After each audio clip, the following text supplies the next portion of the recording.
My name is Josh Smith. My speech today is covering my personal expertise.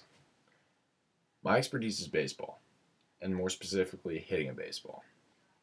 Often regarded as the hardest thing to do in sports, hitting a fastball requires coordination, timing, strength, discipline, and most importantly, practice.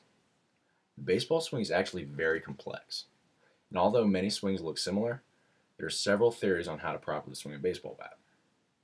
Today I'll explain my theory and explain how I've gotten to be successful in this game.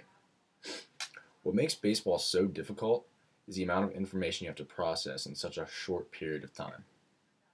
The information you have to process is what type of pitch is coming at you, for example, a fastball, curveball, slider, or whether the pitch is going to be a strike. Also, you need to be confident. You need to know that you're confident in attacking the ball as it's approaching the hitting zone. If the pitch, for example, is a 90-mile-an-hour fastball, which is very common in college baseball, you have 0.4 seconds to make all those decisions. That's less than half a second. Now, the swing itself has three different components to it.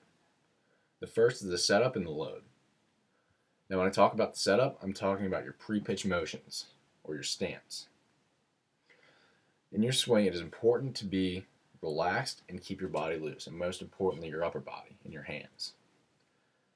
Now, when the pitcher goes into his motion to throw the ball, that's when you get into your load, which is the transfer of weight to your back leg and rocking your hands back prior to your actual swing.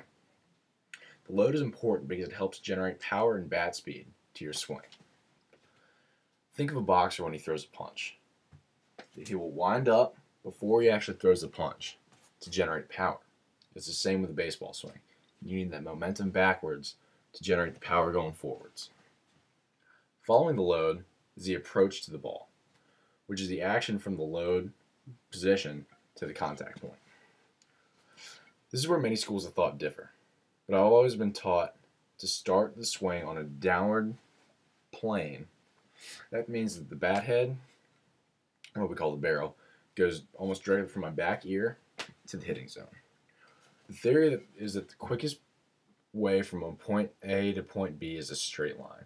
Therefore, a direct swing path will make getting to a 90-mile-an-hour fastball possible.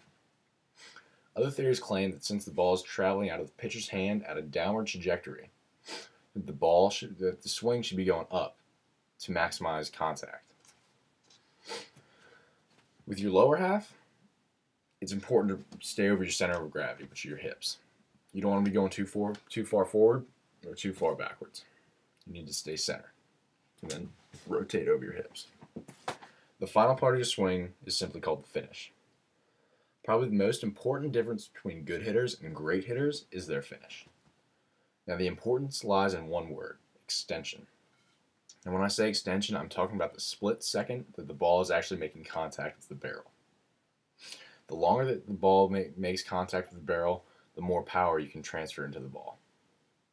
Therefore, when you make contact, it is important to have bend in your back elbow and extend them through the contact zone, which will maximize time that the ball is in contact with the barrel.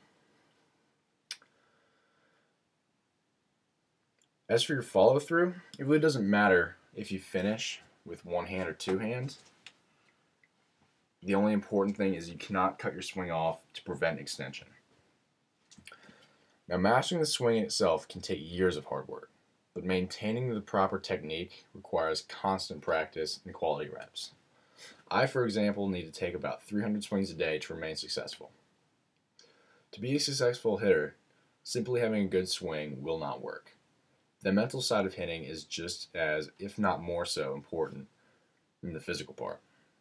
Yogi Berra, who's known for his outlandish sayings, was quoted as saying, 90% of the game is half mental. Doesn't make much sense, but it shows the importance of the mental side of baseball. By mental approach, I'm talking about knowing the situation, knowing the count, and knowing how the pitcher is going to pitch to you. I think of each at bat as a little pocket of information that I can store away for future at bats. Mental toughness is crucial for being a good hitter.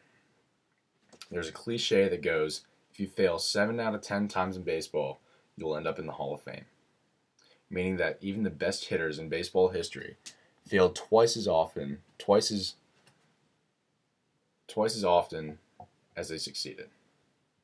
Constantly dealing with failure in a sport can be very discouraging for some, which is why you need to learn to accept that you're going to fail a lot, no matter how good you are. I'd like to thank you today for taking time to listen to my speech about my personal expertise.